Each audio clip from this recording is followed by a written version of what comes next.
to the MMA Fan Podcast. Ladies and gentlemen, I give you Stu and Blake.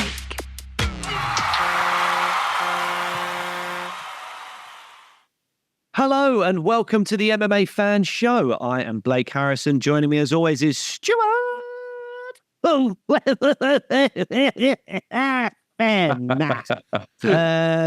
how are you, mate? I'm all right.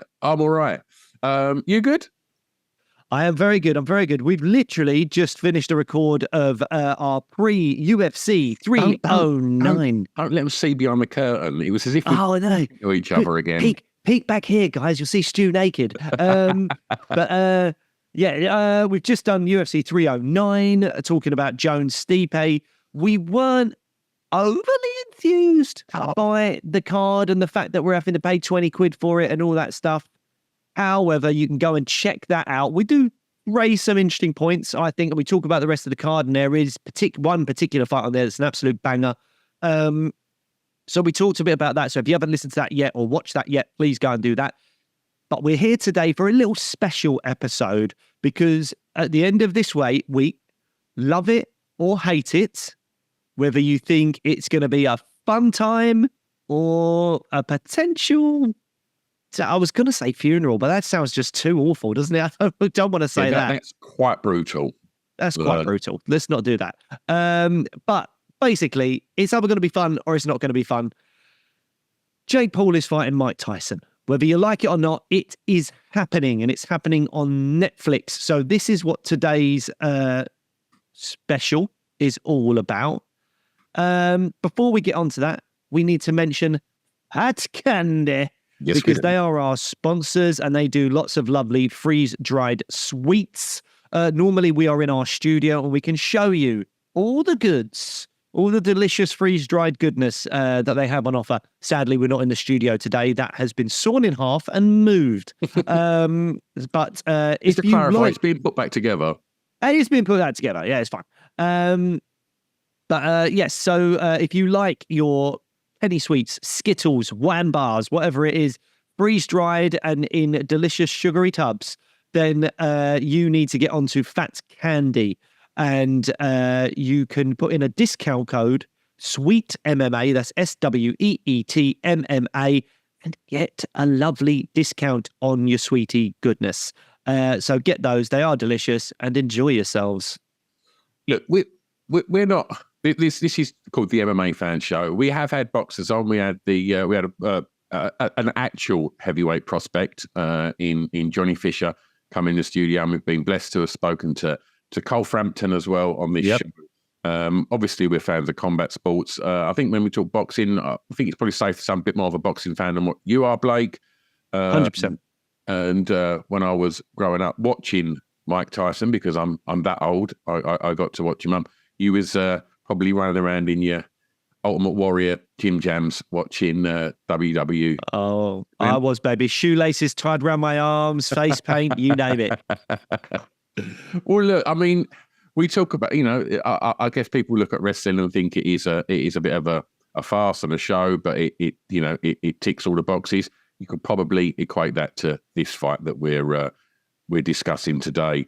I'm Mike Tyson, who at his last birthday turned 87, will be fighting Jake Paul.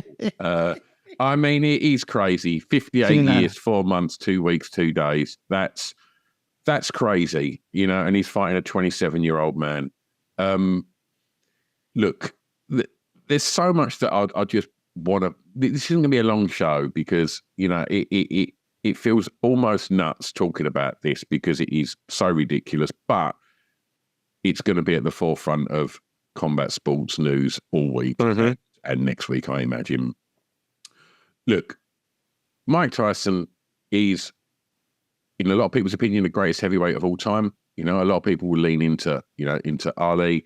As a 51-year-old man, I was so lucky to have got up at what felt like every Sunday morning and saw Mike Tyson blitzing a Pinkland Thomas, a Tony Tubbs, anyone. He just went through that division, and it was so exciting seeing that fight style. This short guy. Are they real names? Pinkland Thomas. Yeah. Pinkland Thomas and Tony Tubbs. Tony Tubbs. They sound like wrestlers that would have fought the Ultimate Warrior.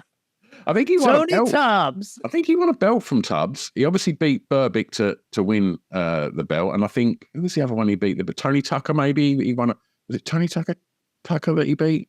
I'm not sure.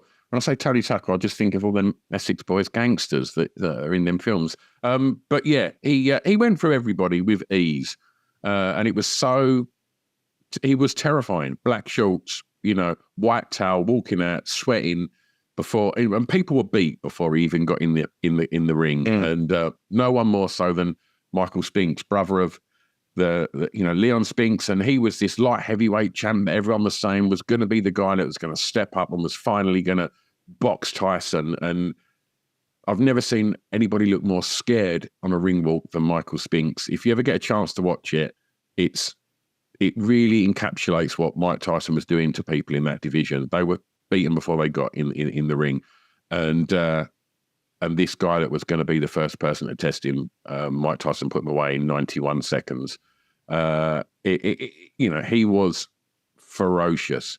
But look at my face, Blake. Look at my tired old grey beard. Look at them bags under my eyes and my haggard old head. Like, I was 14 when this was happening. Like, Mike Tyson was older than me. Like, where does that leave him now? Like, it's crazy. Yes, maybe I've not had a training regime like Mike Tyson, but I've also not had the chaos of Mike Tyson. I've not had the drug dependencies and all sorts of stuff. And I've not spent the last 3 years just getting high on mushrooms and weed and then decided to fight a 27-year-old man who, let's have this right, could be living a Connor life, could be partying around the world on the biggest yachts, but he's choosing to get punched in the face every day. So I think it's crazy that people are making this fight happen. I'm looking at the betting odds on Tapology. Not that we're fans of gambling, far from it, but Mike Tyson is obviously the underdog in this fight. Now, as somebody that never grew up watching Mike Tyson, and I think both of us, is safe to say, are not particularly followers of Jake Paul and his fights. We've had a glancing interest because he's fought some UFC legends of yesteryear. Have you got any interest in this? Are you going to watch it? And we'll get on to how exciting it is that Netflix is showing combat sports maybe a little later. Well, yeah, I think if it was behind a paywall, I 100% would not buy it. Same. I wouldn't watch it. I would see some clips on Twitter the next day. That's what would happen. The fact that it's on Netflix and I already subscribe to Netflix, I don't know. I don't know what time it's actually going to air. I watched a couple of the countdowns in preparation for us doing this show. And I have to say, having had zero interest in boxing really for many, many years, I'm more interested in the Serrano-Taylor rematch. Yeah. Because that looks like, there's something really historic and special going on there. It's the two best female boxers on the planet at the moment, maybe, going at each other in a rematch. The first fight, a lot of people thought Serrano won. Like, this could be really special. I think so that I'm actually 99% of people thought Serrano won. Oh, really? Yeah. See, again, I don't focus on the boxing side of things enough. But yeah, so I think that I'm actually like, there's actually intrigue in that. It's like, who won that? Who's the best in the world at that? Jake Paul, Mike Tyson. No, I'm not bothered. If Mike Tyson beats Jake Paul, there'll be a little part of me that goes, yay. But I'm not, yeah, a little bit. But I'm not bothered. Like, if Jake Paul wins, I'll go, that was what was always going to happen, wasn't it? Like, I won't care. Right.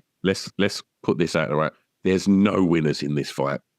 No one comes out of this looking good. How can anyone come out looking good? Financially, I'm assuming. I saw something the other day, and I don't know how true it is, that Mike Tyson's getting 20 mil and Jake Paul's getting 40 mil. I don't know if that is true, but either way, that purse is split, whatever. If they're talking about splitting a $60 million purse, however they're splitting it between the two of them, if it's something like that or if it's a bit closer, which is what I would hope for. Or even if Mike was earning more, but that's probably not going to happen in this time of Jake Paul and him owning the promotion and all that kind of stuff. But that's the win, isn't it? Is that people earn huge chunks of money. Yeah, of course. That is the win. What I haven't enjoyed on the countdown episodes that I've seen is what I consider to be the deliberate misleading of the consumer. And it's just like, they have said things like, no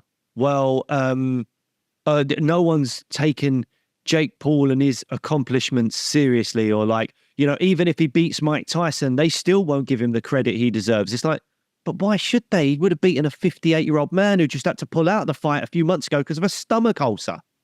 This fight was supposed to happen in July. And he got a stomach ulcer on a plane. And Mike Tyson reckons that he was in a hospital bed and he said to the doctor, am I going to die? And rather than saying no, she said, we've got options. That doesn't sound like someone who should be fighting a man half his age in 4 months, 5 months' time, does it? Oh, it's serious. It's mental. Absolutely mental. And on top of that, they did things like, his only loss was to accomplished boxer Tommy Fury. Now, look, I don't want to sound in any way disrespectful to Tommy Fury. I think, he's done what he's done in the boxing ring. He's making a career for himself as a quote-unquote celebrity. It must be very difficult for someone in Tommy Fury's position, whose brother is arguably the best, or was at one point the best boxer on the planet, and he's got a dad who, I don't know, man, it must be very difficult to try and make that man proud, or especially when your brother is who he is, and everything that comes along with. It's also probably quite hard work being anywhere near his old man, because he's insufferable. Well, that as well.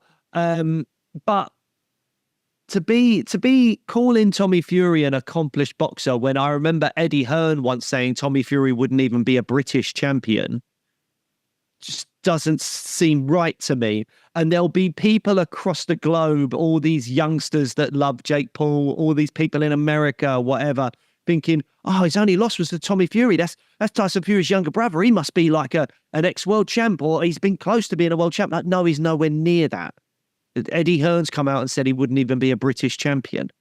So again, there's a lot of these things going on in the countdown stuff that seems to be making Jake Paul seem like he's way better than what he is and has accomplished way more than what he has. Now, if we're talking just business terms and marketing, unparalleled. That man is unparalleled. That man is unbelievable. I take off my hat. I take off two hats, whatever you want. That man is unbelievable. He has marketed himself well. He's found a hole in the market people didn't even realize was there. He's made millions. He's also structured his life in a positive way, because apparently before that, with all the YouTube stuff, he was a bit of a dick. He may still be a dick, I don't know. But it seems like the boxing has given him a sense of purpose and discipline that he didn't have. And I'm all for that. Whether you're a world champion, someone making loads of money, or just a guy that is, a postman or an electrician, or a woman that is a post lady or an electrician, I don't, like, whatever it is, like, if you're finding discipline and purpose through training in a combat sport stuff, I think that's a fabulous thing. Absolutely love it. So I have nothing wrong with that whatsoever. But it's all of the marketing they're doing on top of it that is kind of frustrating me a little bit, because it doesn't feel truthful. Yeah, I agree. Now, look at positives from this, right? Do we see that, people that are becoming showbiz boxers, influencers and stuff like that, do we see that this is a positive for maybe getting younger people into combat sports that may not have ever considered that? Is it a good opportunity? I'm just pulled up Jake Paul's record. Win over Mike Perry. That's, we've seen Mike Perry. We know that bare knuckle is Mike Perry's forte. He seems to have found his thing there. But that guy has got you know, a head of, I don't know, stone and not a lot in it, but throws serious hands. And so that's a decent win. He got the first round knockout of Ryan Borland, knocked out Andre August, I don't know who that is, round one, and obviously a decision win over Nate Diaz. And as I'm just looking at these people, Anderson Silva, they're all a hell of a lot lighter and smaller than him, apart from Tommy Fury. And Tommy Fury obviously beat him. He's clever. He picks people that have got very famous names, very famous profiles, and yeah, he didn't get to fight Hasim Rahman. I mean, Jesus Christ. And I mean, also that weird Tyron Woodley KO. I mean, I don't know what people make of that, but again, like, why do you think it's weird? Do you think it like, because there's a narrative out there that it was like quote unquote fake, and I don't believe that at all. Like, I think it's a real knockout. Yeah, I mean, again, Tyron Woodley was a good bang. You know, he was in his day, but yeah, he was not the same Tyron Woodley though, was he? No, like, of course not. After he lost the belt to Usman, I don't think he won a round. No, did he? In all the fights he had afterwards. And so this is what I'm saying. Jake Paul picks them cleverly. You know, I'm going to fight former, you know, MMA superstar Ben Askren. It was like, well, you're going to box a wrestler, you know, and who had just had a hip replacement. He just had a hip replacement, and he's so much lighter, as you say. He's picking people in a way where he can be a bully. So because he's much bigger than everyone. 100%. So this is interesting because I think Jake Paul will probably generally fight a cruiserweight. You know, that's what he weighs in at. So he's fighting a heavyweight this time. I mean, let's park up the 58 years, right? Which it's very difficult to not focus on that, right? And Mike Tyson made a career fighting guys that were much taller than him and had a much bigger reach than him. Jake Paul's got a 5-inch reach advantage over Mike Tyson. But what we saw with Mike Tyson, I'm going to sort of try and break down the fight a little bit in my weird head how I've sort of made it make sense. Mike Tyson's absolute, you know, piece of resistance was the way that he would get in, come in super low, like duck in when he had Rooney in his corner and you know, after Cuss died, he was fantastic. And it was them number combinations that Rooney would shout him and he'd just come in so low and he'd just absolutely destroy bodies and then come up top and you was out of there. Now, I've been watching some of that stuff that you've been watching on the training videos. They're all very well edited to show Mike Tyson looking devastating on the pads and very selective sparring footage seems to be being sort of put out there. And the one bit that I did see on one of them sort of pre-shows, I think it was he'd had a couple of rounds of sparring and he took his head guard off and he looked fucked, like absolutely exhausted. And I'm interested to see how Mike Tyson deals with if he makes 2 rounds. Like, I mean, I don't know if you ever watched the Mike Tyson Roy Jones fight back in 2020, something like that. And again, 2 legends, you know. But it went to a draw, and it just wasn't exciting to watch. And I don't know. The whole thing's nuts. I think this will be a bit different to that. I don't know for sure. Oh, 100%. I see, and I feel sorry, you know, for anybody that thinks that you're going to see Mike Tyson, you know, from 30 years ago get in that octagon and destroy someone. If that happens, amazing. No one wants that more than me. This one's taking place at a ring, mate. Yeah. What did I say? Octagon. Sorry. That's well. That would be more of a spectacle. That would be great. But yeah, it's, you know, I think you can't cheat age. And I think Jake Paul clearly is a decent level and he's young and he's hungry and he's strong. And I think he's going to knock Mike Tyson out quite easily, quite quickly. And I think it's going to be a real sad thing to see. I think you're probably right. There is a small part of me, having watched the countdown stuff, And, this the job of countdown shows like this is to get you going, or maybe. And I think you're right. I think Paul wins it. I don't know that he wins it early, because I think if I'm Mike Tyson's trainers and stuff, I'm probably going, look, mate, you've got about 6 minutes in you. Shit or bust, mate. If that is just fucking go, man. Do what you just roll back the years for those 6 minutes. And after that, yeah, fucked. If he's still standing in front of you after 6 minutes, good luck. Yeah. But before that time, that first round, just maraud forward, 100%. do those slips and rolls, roll back the years, baby, and then just throw everything at him. Yeah. Just throw a 10-punch combo and just see if anything connects. Because I do believe that if he connects, 100%. could be game over. He's just got to touch him, and I don't know if he will. I do wonder if Jake Paul will fight very smart. I wonder if there'll be a lot of jab and move. Oh shit, he's close, tie him up. And I wonder if we 100%. might see a dull fight if Paul has that, until Tyson tires and then Paul can go, okay, I'm safe now. That's got to be the plan. Just tie him up for a couple of rounds. Think, Granddad's going to be gassed, and it's like, and then let's put him away.